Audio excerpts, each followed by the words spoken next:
This week's sponsors are Katie Cannon Photography, an award-winning newborn and children's portrait photographer based in Liverpool, capturing those first precious moments and creating memories that will last a lifetime. Katie has 15 years experience working with children. Please give her a follow. All the information will be in the description. You won't be disappointed. Thank you.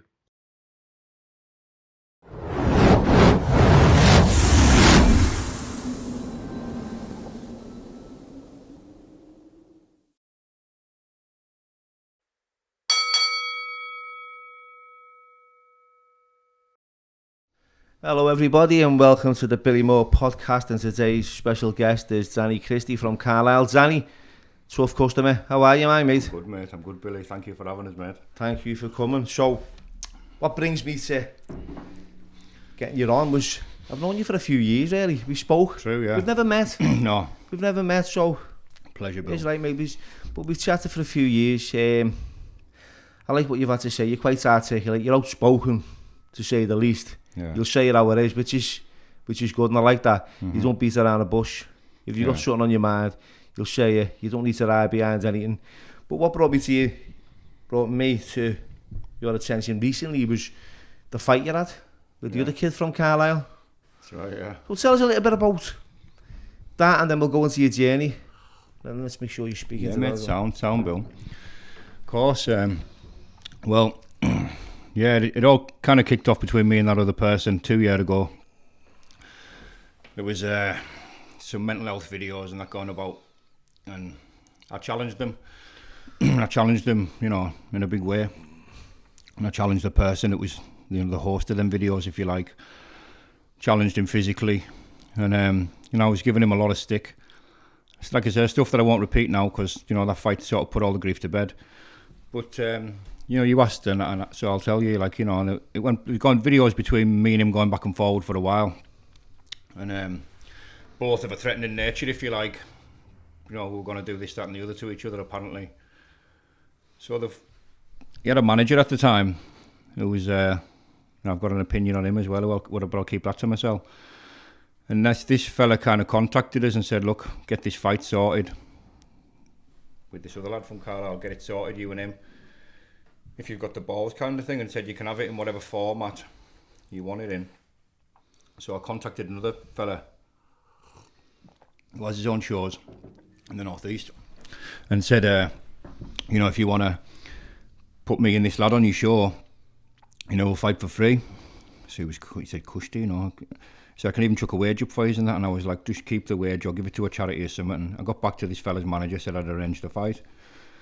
And a couple of days later, there was a knock at the door, and I'd got locked up for like a number of daft charges, like malicious communications, harassment, and yeah, that was it at the time, actually. And I got out, and I was boiling that I'd been locked up. How long did you get? I just got locked up at first. First of all, I just got locked up and released because they were saying, you know, that they had. The videos were there to see. They would have a threatening nature from both parties, so I couldn't really do anything with the first statement or anything. It was just like, wasn't enough to do anything really, so they let us go. And I was just boiling with the whole thing. By this point, it was big on social media. It was the to and fro. It was everywhere. See, back and forward. And I've got to admit, I've seen a few of these over the years. And, yeah. You know, you don't miss these things when you're involved in those circles, especially, you know, especially when your name's tagged in a few things as well. I and, bet. you know, I've heard you mention me a few times, but it was all in good light, and yeah, you know, absolutely, so that kind of like, I started to follow your story and your journey. Yeah. And that was a few years ago. Was I? Yeah, so but yeah, it's when I say you're a bit outspoken. Yeah, I know, mate, I know. Like I say, I'm not, I know I'm not everybody's cup of tea, you know what I mean? I'm aware of that. Brilliant, but that's it. Yeah, it is what it is, isn't it? Yeah. But after that, I made another video when I got out, and that kind of screwed us because it was like witness intimidation there, you know, and so then they come and got us the next day after that video went out and remanded us. Remanded on a blackmail charge that, like they said, didn't last an hour, and I had this witness intimidation, malicious communications and harassment. I'm sure there was something else, but that was it. And I got remanded, and I was remanded for 11 weeks. And my granddad was dying. So with the position that my granddad had been in my life, and that, and with him sort of being having the role that he had in my life, I got like this compassionate bail with immediate release. It was called. Got a tag and that. And I got a chance to go and see my granddad, and it was just so grateful to do that, because within a couple of hours of us seeing him, he'd passed. You know what I mean? So that was probably the most powerful thing ever to come out of it. Just that 11 weeks of like knowing that he was so poorly, and just the wonder and the not knowing if I was ever going to get a chance. You know what I mean? To say goodbye to him. Yeah. And that was just power, and it always will be, and it'll stay there forever. You know what I mean? So It's like they say, don't they? Like we remember the moments, not the days. Exactly, yeah. And it doesn't matter if you swam through a river of shit sometimes to get to that little tiny bit of satisfaction. You know what I mean? It just seems so much worth it for the right reasons. Brilliant. I've had a few experiences similar. Yeah. I bet. And then I got out. Like I say, I was out knocking about for 10 weeks. Before I was at Crown Court, and then I got like a 16-month sentence after that. And like there was a bit of loss, and a couple of family members had died in that time, and it was just a bit of a shit time, to be honest. And I know everything's obviously perspective and how you look at it, but I couldn't seem to get myself out of that.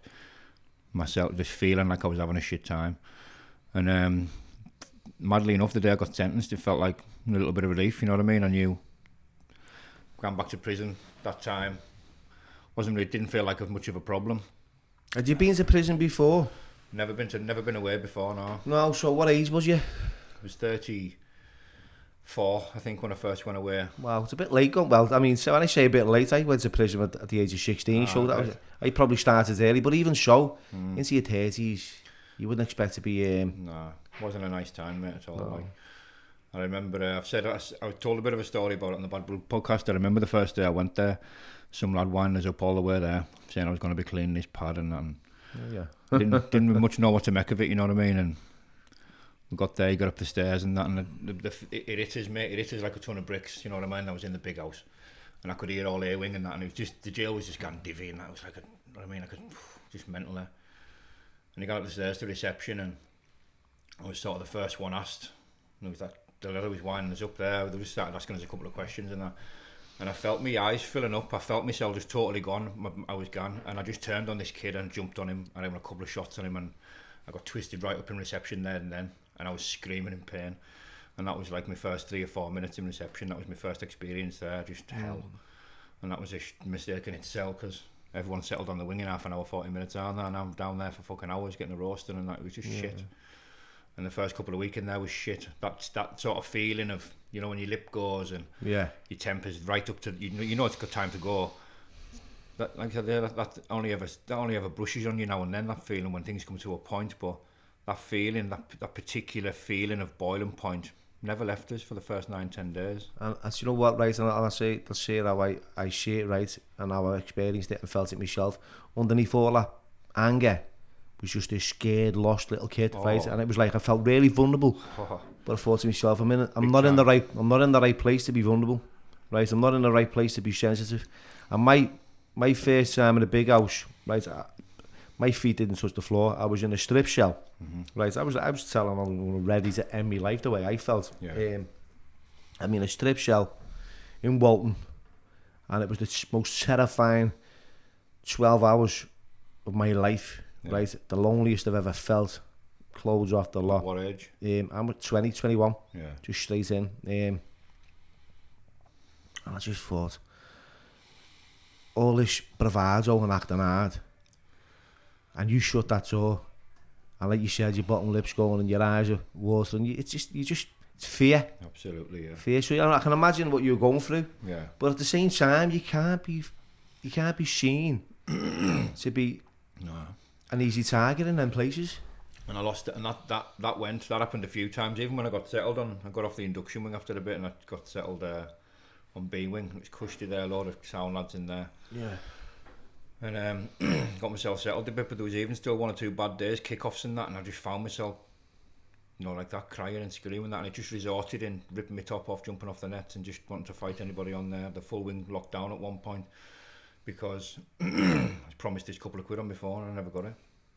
and I needed it. And you know what it's like, stress gets like in there, you know what I mean? You just My mates have talked about, I've wrote about it, mates have said it. Use the phone, do you know what I mean? It's like everything's the height of frustration. You've got no control, your hands are tied behind your back. That's it. Right, and you're in the hands of them, basically. And all the begging that you go through to find yourself getting knocked back, you know what I mean? Honestly, I lost it. And all they openly say, yeah, we'll be back in a minute, give us a couple of minutes. Chestnut, you're just getting fed that for hours. And then you know, then it's like, that time's up, bang That's up it. now. And you ask for that screw and they're like, oh, it's gone. Oh, just built up, doesn't it? You're just bringing, you know what you're bringing? You're bringing all that stuff up where I've been in them places where the listener's at the door, you know what I mean? And I'm trying to get just a moment on the phone. Yeah, I know, man. And then you're getting knocked back and all that hope goes out the window at the end of the day and you feel like...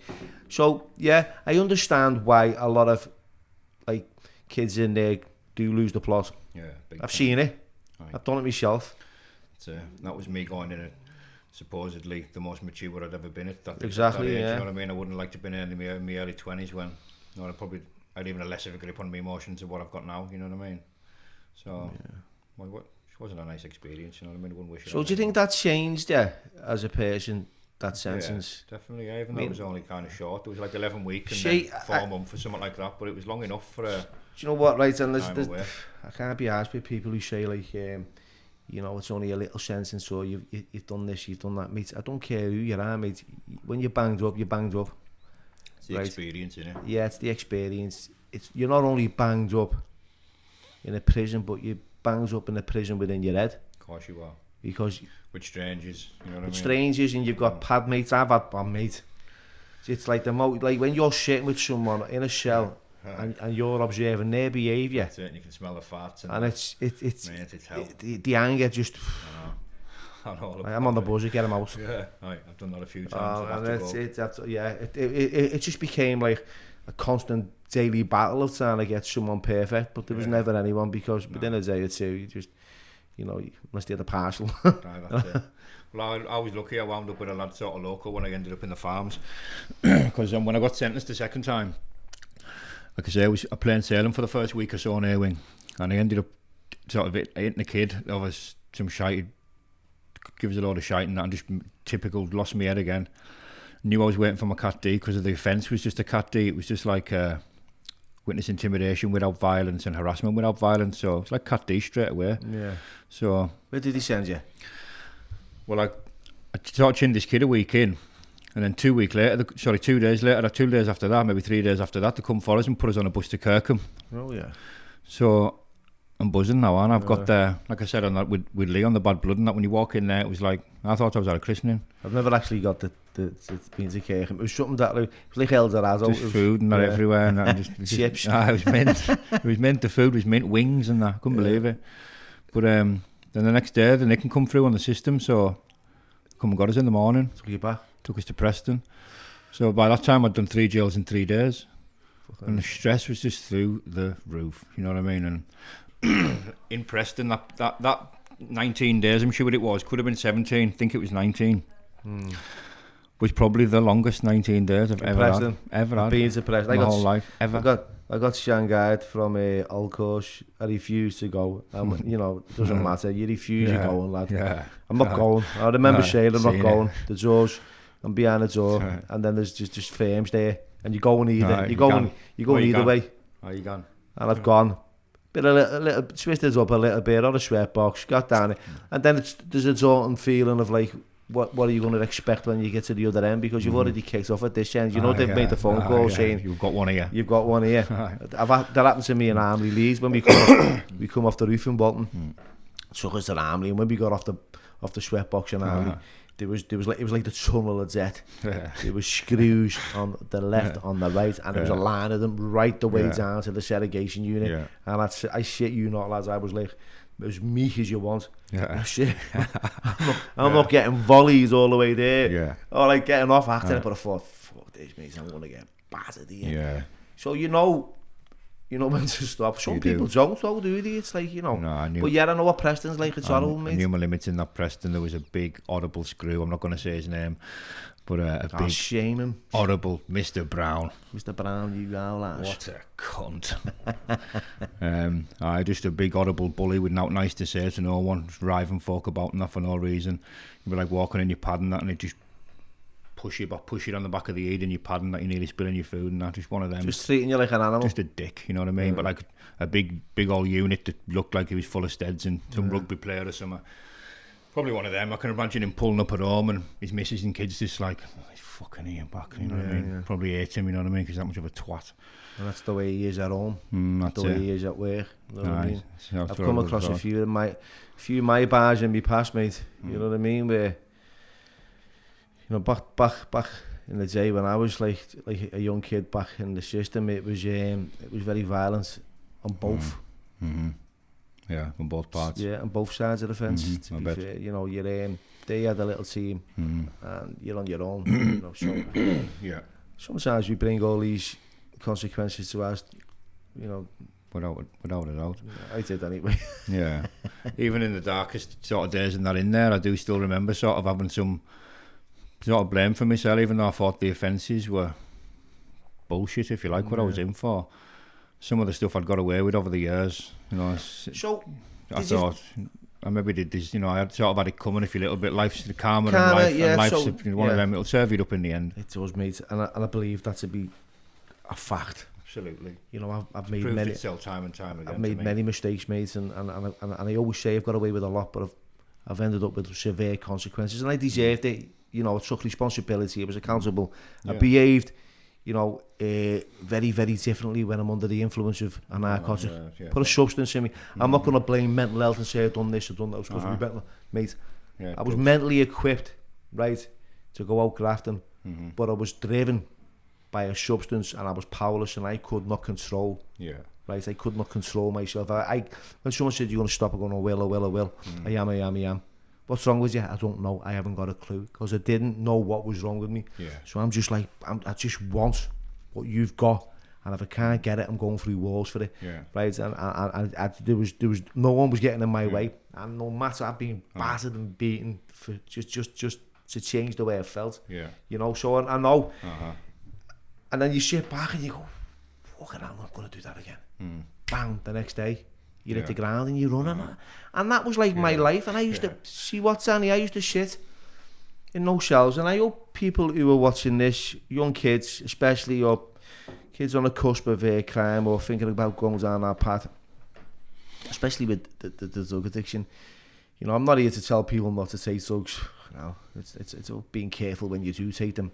Yeah. But for me, it was a different kind of like, it was a different era of growing up. You know, it was heroin and crack cocaine was a fucking epidemic, like a silent bomb that landed in Liverpool. You know, no one even heard it go off. Yeah, I know a little bit more about it than you might think. You know what I mean? We've not been from round here, but I know what you're saying. It was like a silent bomb that just blew up and no one heard a thing, right? And then you just seen like the fucking degradation and the devastation and the effects of it, the impact of it on families. You know, people were losing lives and losing limbs. It was horrible, mate. It was horrible, and I was just a young kid. You know, I had the dreams of being fucking joining the army and being a boxer and stuff. You know, that you want to do, but sure you get robbed. Yeah. Because of this drug. You know, so yeah, I get it. And like you say, when you get to that age, once you've done, I can only imagine. I mean, I was never done jail in my early 20s or out, but I can only imagine once you've been through that initial shock, that initial hell, and you know what I mean. You know yourself, once you get settled into a little one, things aren't as bad. And as a young sort of fearless lad, you're not scared of going back. No. So it's not doing its desired purpose, is it? It's not. You know, it's sort of like an inconvenience. It is. And I've said it before. It became a health farm for me. Because I was getting the gym, it was free. You know, I was getting fed. I wasn't taking the drugs that I could take on a daily basis. So yeah, it kind of kept me alive. Yeah. But I can see how it's like, don't want to use the word sanctuary, but almost can be for some people, you know what I mean? You can see people use it for all kinds of ways in there, and a lot of people are genuinely happy to be in there, genuinely. Oh, they get nicked. They go out. Yeah, of course. They go out and get nicked purposely to come back. Yeah, want to go back. That's it. Like they said, half the time there may be somebody in the system, especially if they've spent years there. They maybe get the respect and whatever they need in the system there. Things that they probably struggle to get on the outside because they can't get employment or whatever it is. So what I'm interested in, right, Danny? What was the contributing factors like? What was growing up like? So growing up, tell me a little bit about that, because there's something missing here, right? Yeah. You're 34. You're going to jail, right? Yeah. You've had a bit of beef online with someone that you've took a resentment to around his quotes or mental health kind of status. I don't know what that meant. But something's fucking like snapped within you. What was it? What happened? What was growing up like? Did you have sort of a bad experience, or was it? No, nothing. I've never suffered any like massive trauma or anything like that. But fucking living in Carlisle's traumatic. Well, I've heard that from outside point of view before. But I like it, me. I love Carlisle. Big shout out Carlisle. Some big hombres there, mate. Some tough fuckers there. Been away it's with just them. like a kind of fighting town, you know what I mean? There's not much in the way of kind of organised crime or gangs or anything like that. It's just like organised fights. Yeah, just hillbillies, kind of thing, you know what I mean? Yeah. Just big cats. But growing up was good. I didn't have any large problems. My dad died when I was young, when I was 3. Wow. And I've always had this. Drugs killed him. Do you remember him though? I do have this one memory of him, but it's one of them. I'm not certain of the memory, like yourself, like I don't know if I think I maybe just remembering it. Does that make sense? It's maybe not I've dreamt about it and sort of held this memory up in my mind for so long.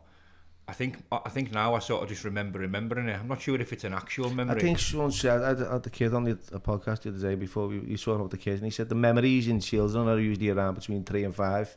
Yeah. Before that, because my little boy's 18 months old, and I see him and I think, if anything happened to me, but he wouldn't even know a thing. But there, when I walk into a room, it's me, dad. Yeah. So he knows me now. It registers, yeah. Yeah, so, but I try and look back and think, I can't fucking remember the thing. Right. Probably remember about 2 or 3 tops. Yeah, because I'm not certain of this memory at all, but always had a massive fascination with the fella himself, you know what I mean, big time.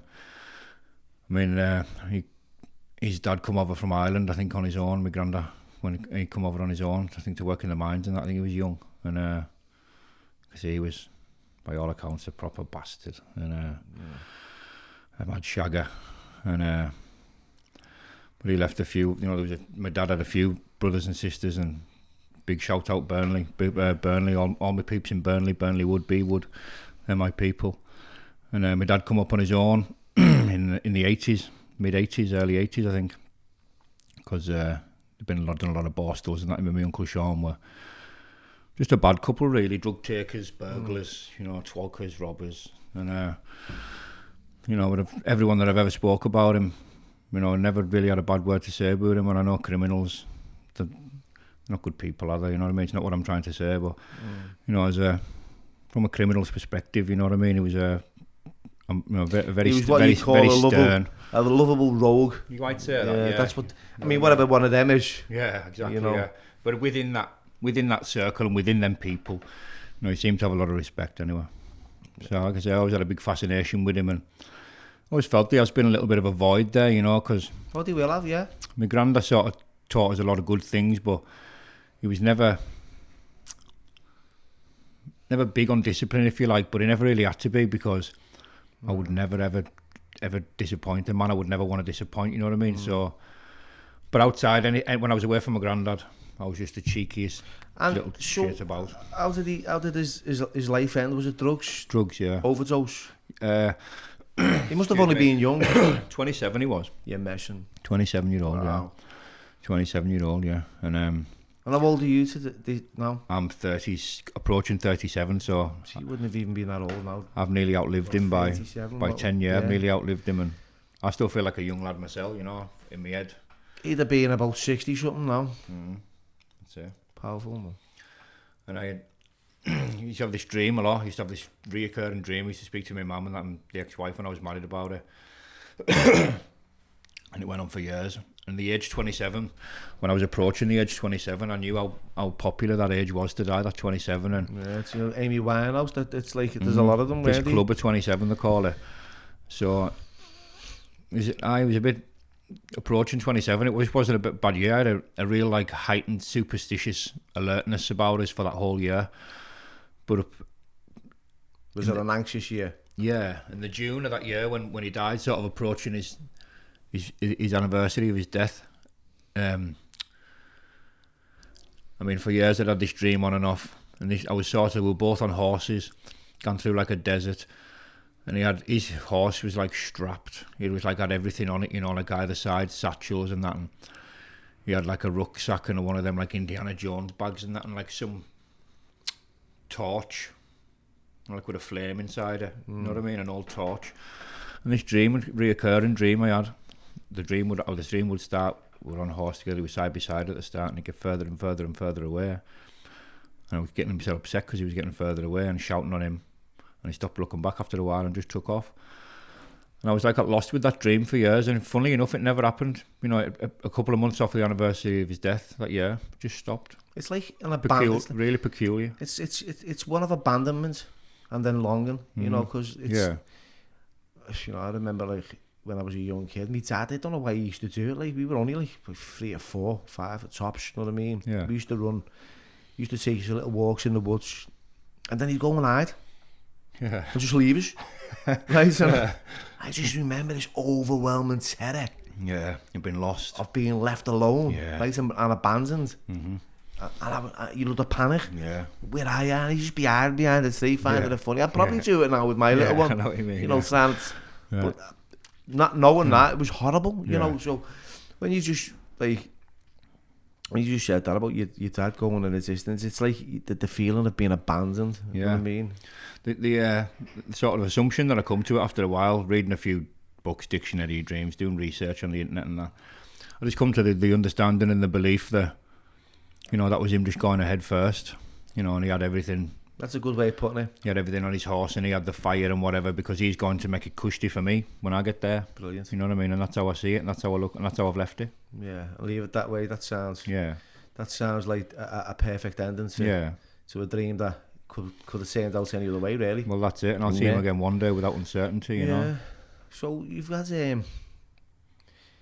you've had a little. Yeah, it's obviously been tough growing up without a dad. Because I think it was maybe just a trauma without sort of knowing. You know what I mean? Like a void without sort of recognising. When you're in the situation, you don't realise what you're missing, and you don't. You just adapt and you grow up with what you've got there. But looking back, I do think there definitely was a void. You know what I mean? Of authority and of this father figure that, that you try and instill on your own kids. Yeah, definitely something missing. How about your mother? Was she? Mother was a good mum. She always tried her best. She was left on her own. She remarried when I was about 10, I think. I had my little brother. My stepdad was, there right throughout my teens. He was a brilliant fella, heart of gold, man. He's unfortunately passed away now, but he was a great fella. He, had some brilliant times. Family holidays and all that stuff. That like a bit of normality. In my teenagehood and that growing up and. Yeah. Everything was sound, he was a good dad, and I come to call him dad, and he was my dad, done a good job. I've got 2 stepkids, as well as my own son. Yeah. So I know what it'll feel like for him. Yeah. But he's their brother, that's his sister, and absolutely. And I feel like they respect me, and I feel like the experience that I've had growing up around my dad, and the feelings of, the feelings that I felt and the beatings that I received. I just look and think I couldn't never subject a kid through what I went through. So I tried my best, and I'd still, don't get me wrong, I'm like, if you don't clean up, I'll let you know. But that's not the worst thing in the world, is it? No. But you've got 5 kids yourself as well, haven't you? 5 kids, yeah. I was married with the last for 10 years. Had 4 daughters, and I've got a son from before I was married. Like 2 teens, and everything's just as it should be, really. You know what I mean? There's no problems. The 2 teens are turned into 2 little belters. You know what I mean? Proper, decent, level headed on the shoulders. Good people, good kids. You know what I mean? Good heads on the shoulders.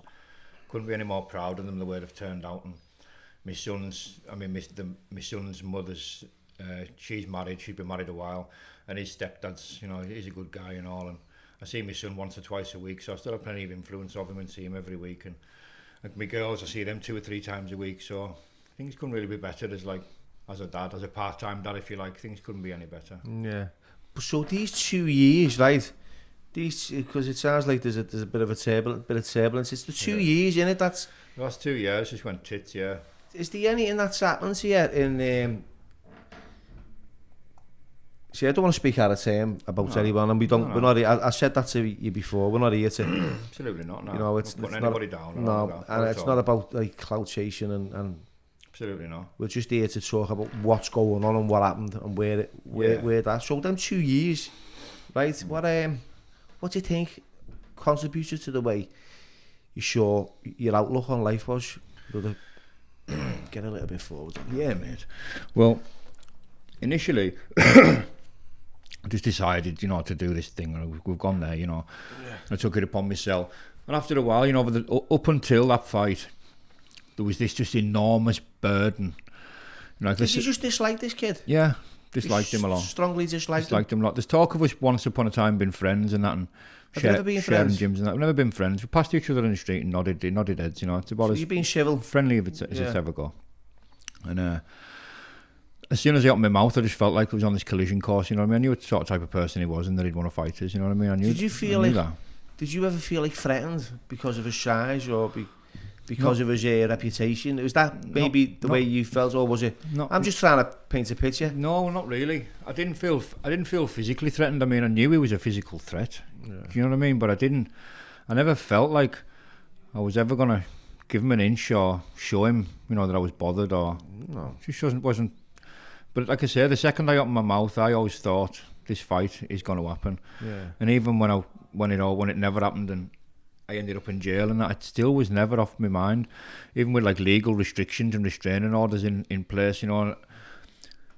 I know he's back and forward in the town, and I knew one day we'd cross in. I don't know, anywhere. So you just wanted to like put a full stop to it. That's it. But I'm glad, like I say, the way it turned out couldn't have been any better, because I would hate it to have been with my kids or anything like that. Because, like I say, I've never wanted to put hands on anybody so much. He was that person, you know. So if it never got sorted out that way, heaven forbid we crossed each other in a garage or something like that, because it would have been on, you know. And I'm just glad it. No, I mean, a massive respect to both of you, because you know it's how it should be dealt with. It was how it should be done. If you've got beef, you know, at least no one's going through people's doors and pulling out blades or pulling out guns and terrorising families and scaring kids. That's you know.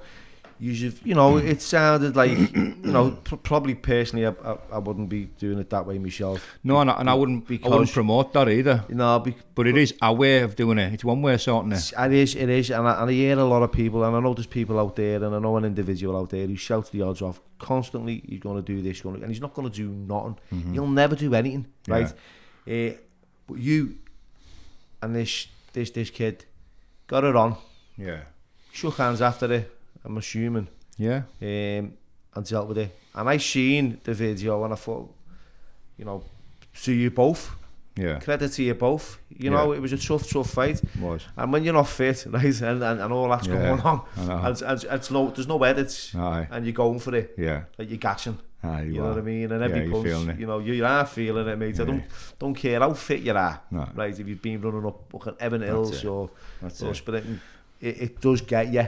You know, especially bare knuckle, because that's all I ever knew. My hands are like fucked, lads. Yeah, you can see, mate.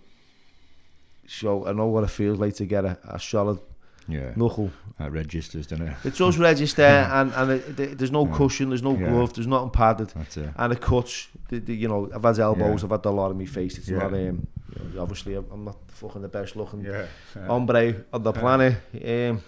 But I was like, so I had this like, man, that's fucking power to both of you. Yeah. You know, I've got no opinion on the other fella. I've never met him. Yeah. And I wouldn't. I'm not here to well, that's it. And we, like I say, we've spoke for a little while, have we not? You know, this wasn't just one of them things where you've jumped on us and wanting this. You know, it really wasn't, was it? No, it's not as if like I knew you before this other fella. Exactly. I've even heard of this. I've known you for a few years, Danny. We we spoke on social media quite often. And I never thought I'd be on the All or Nothing podcast with Billy Moore. How's that? The Because I knew there's the official. I believe there's another one. I don't know. I believe I've heard it. No, it is what it. You know, I don't know if let's clear something up because a few people have asked me questions over that. Right, so if you're watching, I'm sure you are, my mate. It's just a coincidence that we've got similar names. I always imagined it. And I believe that you did start yours prior to mine. So fair play. You know, you can keep it. I'm not really that arsed. No, but you know. It's Billy Moore, and that's how it is. That's it. But moving forward, yes, settle that. So respect to both of you. It's been settled. So, was that like a relief for you? Yeah, massive relief. Yeah, so what's the plan going forward? Because I spoke to Ben. I think you're getting involved in a bit of bare knuckle. Is that true? It was true, mate. It was. But it's not now. Have you had it? You did? Well, tell me what about it. This bare knuckle come about before I was meant to have this fight, you know, and I always fancied one last hurrah, you know what I mean? I always fancied to go to bare knuckle. Really wanted one more go at it, you know what I mean? And I know my body's it's been failing for years, you know, and I've got a really high mileage body, a lot of injuries in my hands, really bad hands, and shoulders, and a couple of, you know, few elbow injuries on the same side, and I'm just no good for fighting anymore. But I knew there was one more in us. Yeah. Now, there's always one more in us. There's still one now, you know, but going into this fight, I had my kids behind us. You know, I mean, I couldn't stop them watching all the videos and all the threats that were being made online towards me and that. And there was even some one video my son made us aware of, and it was like I was getting buried in some grave and that. And it was like they'd actually done it quite well because the face really looked like me that was getting buried. But, you know what I mean? I wasn't too pleased that they were watching stuff like that. You know, and everybody writ us off beforehand. And, you were the underdog going in? Well, I've certainly felt that way.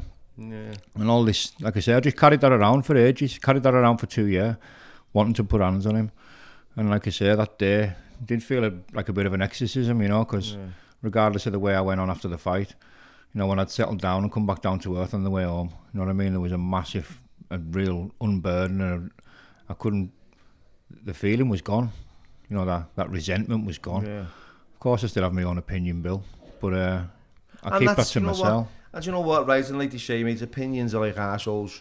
We've all got them. Couldn't put it better. And my mate always said this to me because I always had an opinion, right?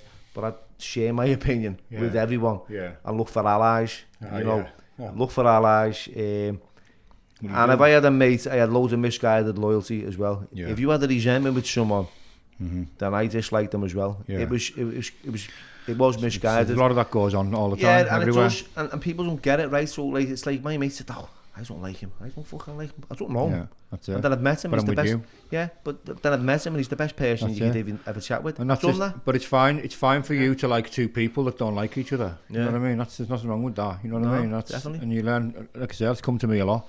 It's come to me a lot as you get older. You know, like just not getting involved with other people's chew and that. And like, I've always said that to you, Danny, because I've always said, I support you. You know, I like you. Yeah. I appreciate that, Bill. And I've said that from day one.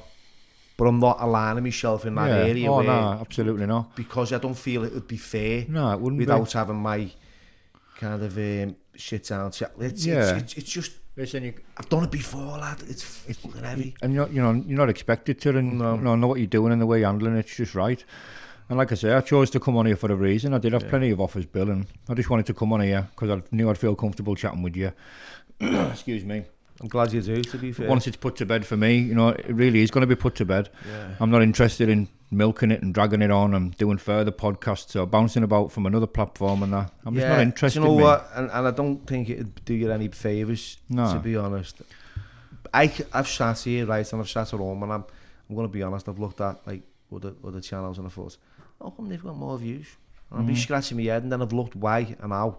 And all the clout chasing, and it's a lot of manipulation and that. Yeah, there's a lot of king of clout chasers out there. Of course. There's a lot of drama and rants, and I thought, shall I start that? No. And then I think to myself, why would you do that? Just for views, right? And then with them views, you're getting toxic followers on top of it. You're all right the way you are, you know. But I always think the grass is greener. No. And it will be for a short while. Of course it will, but the way you've got yours and that, it's like the rawness and the realness. And like I said, I've watched a load of your podcasts. I've nearly seen them all. Well, just because I'm a fan, Bill, you know what I mean? And I like your style of questioning. I like, you know, the way it is, because there isn't that clout chasing, that, you know, that name dropping and that. And that, I mean, I can't remember the name of the big scouse who does the bodybuilding and that. But just that sort of crack, bouncing back and forward like that, you know what I mean? It's not formal, you know, it's not like as serious, and that's what I can listen to. Big shout out to Darren Schmidt. I know he's hopefully getting back on soon. He's he's cracked body powered gym. Yeah. We're like just shitting down the way we are now. Yeah. And the three of us, sometimes it's just me and him, and then we get a third party and we're like, that's it. What are we going to talk about? You don't need a specific topic. Just let the camera go on, you know what I mean? It's just good listening. Yeah, it's just stories. It's just of course. And they're the best, aren't they, antidotes? And, you know, you laugh at your own misfortunes. Yeah. When you talk about the stuff that you've been through, people can identify and go, at least I'm not on my own in that area. You can check the piss out yourself a little bit. Exactly. And that's why when I've listened to you, right, I thought, do you know what, right? This Danny fella's got a lot to offer young kids and people out there. You know, he's very articulate, he's very well spoken. You are. Thanks, Bill.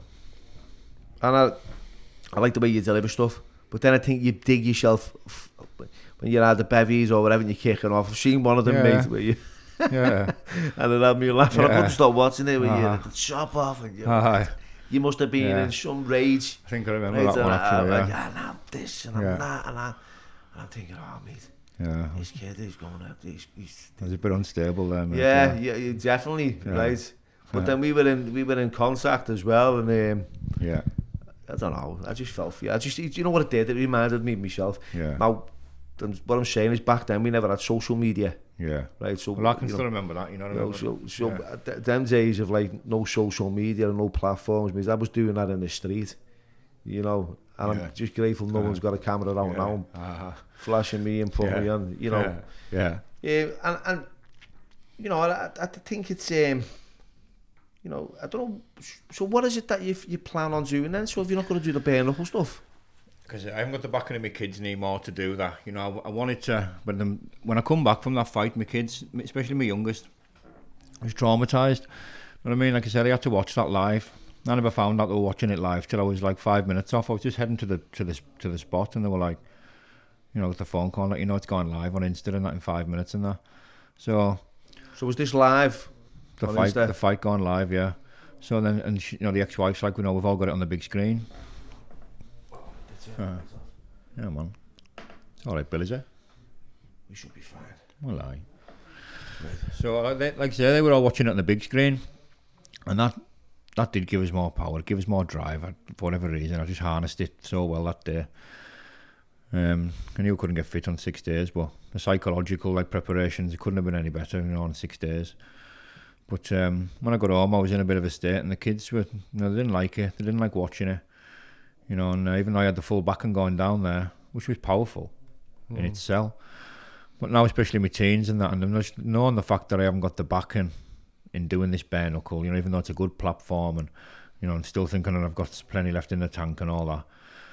But when you haven't got the backing of your family and your loved ones, you know what I mean, it's going to be very difficult to get myself motivated in a gym for a fight. I mean, I'd like to tick over.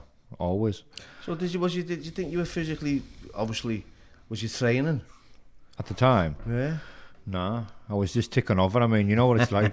When I go to a gym and hit the bag, you know what I mean? You know yourself, you're not fight fit. You just go into the gym to say you've been to the gym. You play about doing 3 rounds. As soon as you start hitting heavy, you go for a walk. Yeah, see, I know what it's like. Wasn't training. When you're hitting that bag, lad, there's only you that can, you know. That's it. You never do. So that was, you know, that's all I was doing. When I got the 6 days notice, I had. Was he taking over or the same? Or I'm not sure. I believe so. I was told he was doing bits and that. I mean, you just never know, do you?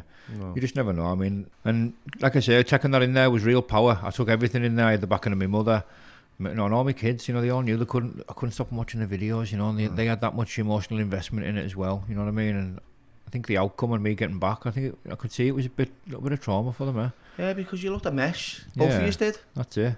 You know, no one come off better than anyone. I mean, you give a lot of weight away. Yeah. What were the punches like? Stiff. In other words, yeah, they were. Watched a little bit of him on video run up to the fight, but didn't seem to fight that way. You know, he shot really swiftly from the guard, and His punches were definitely heavy, you know what I mean? I was feeling them. A lot of weight behind him, isn't I he? was saying to Paul on the way down, big shout out Paul Venice, by the way. I haven't shouted him Was out, Paul by the way. drop you off? Big Paul took us He's down. nice. He was He's me, nice. he was my man, so...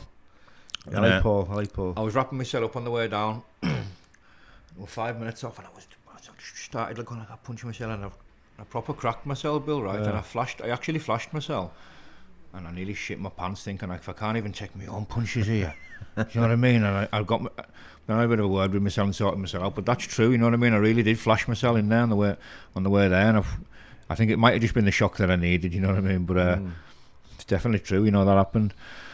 Did you have all that? Because like I know, and I probably believe he had the same feelings going on. You know, the anxiety, the fear, the flight, the fight or flight. It's horrible. Isn't it? The way Paul couldn't have been any better on the way down, kept us talking, but it was just natural because we'd spoke for a couple of years as well, and just getting to know him on the way down was just natural. The crack was just flowing non-stop. We're having a laugh, you know, proper laugh and a good crack, and then about 5 minutes away, I started getting my raps on and that, and he changed like that. He was just like, right, start sorting yourself out, this, on the other. And he never told us how to fight, but he just told us how to, you know, prep me head a little bit, and it definitely helped. And big props to him. I don't think anyone can tell you how to fight, really. Because Nah. it's like Mike Tyson said, everyone's got a plan until you get punched in the face. Yeah, absolutely. And it's the truth. What tactics work for one person is never going to work for someone else. Yeah, so. I feel as like if I got put in that situation that you were in, I mean, I'll just resort to street mentality. Yeah. You know, so I've got to be careful. Yeah. You know, I know to keep it clean, but yeah, when you've been on the street and you've been rolling around, it's difficult to keep anything clean. Well, it suited me when I heard it was going to be fair play like that. You know what I mean? Yeah. That suited me because I wasn't looking forward to the day I locked arms with him in an Asda or something. You know what I mean? No, there's no way, but also there's no the strength that he's got compared to you. Yeah. You know, and the locks. That's you don't really want to get involved in all that. Physically unfair, isn't it? Yeah, it is physically unfair. You don't want to be getting involved in all the MMA stuff and all that. The best way it could have been done for me. It was, mate, and hopefully, you know, if kids out there, you know, like you said, you're not promoting this kind of stuff. No. Violence is not the best way to deal with things. It isn't, and it, like I say, it definitely isn't for everyone. It is not for everyone, but it is for some people. There is people out there, you know what I mean, they talk a lot of shit online, and they're not only not willing to back it up, but they want to go that extra step and really destroy people's reputations and characters. And you know, there is them people out there, trolls, you know, they are out there, but you know, just think about, you know, all I would say, but you think about, you know, when you're ripping into someone online, I don't think a lot of people are fully aware of the damage that they might be doing, you know, to that person and the person's whatever psychological welfare. Do you know what I mean? You're just not aware. So, you know, maybe the people who are piping up, just have a little think about that, because, you know, one day you might get found out who you are. And this was never my case. You know what I mean? I always addressed. Was you always? I think you were accused, weren't you, of being a troll? I was. I don't believe you died behind.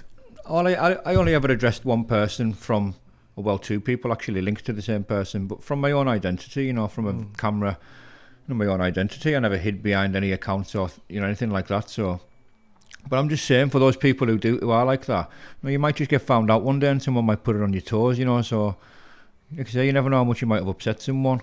So just, you know, yeah, you have got to be bear that in mind. You know what I mean? You know, I don't really pay any attention to people who have comments behind, like laptops and all that stuff. I don't know, mate. If you haven't got the balls to actually and you never face it, you're never going to stop it, are you? You know what I mean? No. So you may as well embrace it and draw strength from it. And like they say, like sticks and stones may break my bones and names will never end. But they do, don't they? It's probably like if you're not mentally equipped to deal with it, and you it does take a while. It took me a little while to get used to abuse online. So when I first come out, I was getting jags. I was getting it from all angles. And I was one of them, you know, wanting to know where people lived and who they were and stuff. And it just took a while, like, to the tolerance. The energy, you're giving up too much energy. For me, it's like, you know what, like, it's just like, it's like you're drinking a poison and nothing lays out from it. Yeah, you know? of course. All right. It's not healthy at all, even engaging with it. It's not healthy at all. You know, these ways of dealing with it where you don't have to engage, draw some positivity from it, and just think that, you know, like I say, if it's one or if it's two or if it's 12 or if it's 300 people giving you abuse, you know, you should be really proud of that, no matter what they're saying, you know what I mean? Because chances are you probably don't even know who them people are, and they're all giving you focus and attention, you know what I mean? And personally, I find that's the best way to deal with it. Yeah, that's sadly, like, resenting the world full of bitterness, Yeah. I just tell them to get in the queue. Yeah. Line up. That's it. Take a number. Come on, take a number. That's the best way to put it. Yeah. So what are you doing going forward with your life? Not sure, Bill. I'm always thought there's someone out there for us. You know what I mean? I do feel a little bit wasted. Wasted in a sense. You know, I've got a lot of things, an awful lot in my life to be grateful for. You know what I mean? Yeah, that's good. And, you know, in a big way, I'm so grateful. I mean, look at this. I've ended up on the Billy Moore podcast. I never thought I never thought I'd see It's the day. a pleasure, mate. You know, it's a pleasure. absolutely, Bill. But got a lot to be grateful for. It's nice to see, you know, the public's opinion change a little bit. You know, given the level of stick I was getting before this fight, and everyone was writing me chances off, and the abuse and that, which I would never complain about. But it's nice to see the nice to see the public's opinion change a little bit. Yeah. But I think when the door opens for me for whatever I'm supposed to be doing or what I want to be doing, I think I'll know. I think it'll feel right. As it stands, I don't know what it is. I do feel like I'm kind of floating around and that. I'm enjoying my life, and I've got a lot to focus on with my kids, and you know, just running an house and bills, and you know, bringing kids up's a job in itself, and working and that. But you know, I do think there's a purpose. You know, I really do believe I've got a purpose. I can't tell you what that is, but I do think when it's there, I'll know, and I'll know for certain when it's there. You know. And do you believe that like all this is put to bed now, like full stop, ends of? Hopefully, yeah. Like I say, for me, it's completely put to bed. There's been some talk of us. So I've been contacted through a third party. There's been some talk of us, you know, this lad who I was fighting, sort of raising some money for us, and because you can imagine he's probably doing all right out the fight, which is his business. You know what I mean? And raising some money for us through selling the vest or something. And, you know, at first I thought, you know, something that comes my way. I thought something extra for the kids type of thing. You know? Yeah. Christmas is around the corner. No, but I'm getting some help that way. And see, when speaking to my kids about it, I mean, I certainly didn't want anything off him. And speaking to my kids about it, and especially my young teens, the two people they're becoming, they don't want anything off him either. So, you know, so none of us want anything off him, and we won't accept any charity off him, you know, whatsoever. But, because I don't wish any harm onto anybody. So, you know, he can maybe take his money and send it to another good cause, because we're going to be okay, you know. Yeah, weapons down, gloves up. Absolutely. Got a few kids there that need it. That's but it. You know what, Danny, it's been really brilliant. Yeah, so big time. I've enjoyed it. Absolutely. Before I finish, because I'll forget otherwise. Yes, right? mate. Go on. Any pearls of wisdom? Anything you'd say to a young Danny Christie coming through the doors of life? What would you say to him? God, I wouldn't like to have met myself 25 years ago. I'd probably chinned him. But no, for me personally, at my age, I don't have any messages or anything like that. I'm not ready for them. I don't know. I can't promote anything myself, you know, apart from just try and be true to yourself. And for me as a person, you know, nothing beats reality. Nothing beats reality, and you know, I kind of live by that. Nothing beats reality. You know, don't get above your station. You know what I mean? Try and stay in your lane, and whatever your level is in reality, whatever your struggle is, and whatever shit time you're going through, you know what I mean? That's where you are. You know what I mean? So, you know what I mean? Work towards getting out of that. Thank you. There is a couple of shout outs, Bill, if you don't Go mind. on, shout out a couple all of you people. well, please do. Met some good people along the way, so I said I would give a few shout outs. There's the Powerhouse Gym in Whitehaven, Bodytech Fitness in Carlisle, and all the staff there. It's the best gym in the town, hands down. Shane Taylor, recently met Shane Taylor, speaking to Shane, good lad. Told him I'd give him a shout out. Paul Venice, K1, he's got a brilliant channel there, doing some good messages. And Jimmy McCrory, Gary Furby, Audible Peter, you know, John Wason and his missus, you know, and all my mother and my kids, and you know, all the real people that sort of stood behind us when, you know, and I didn't have an out, and everybody, and everybody knows who they are. All the other people that I haven't mentioned know who they are. I've had real help of real people in a lot of ways, and the kind of help that doesn't need advertised on social media, you know what I mean? The kind of real raw help that stays in secret between two people, and you know, that's a lot more powerful than, you know, I think people understand and realise. So thank you to all them people, and thank you for having us, Bill. It's been an absolute pleasure. Danny, thanks for Big coming time. on. Big time, mate. That's it. And that's it put to bed for me, mate. I don't think you'll see me for a little while. Brilliant. Nice one. Back to reality, mate.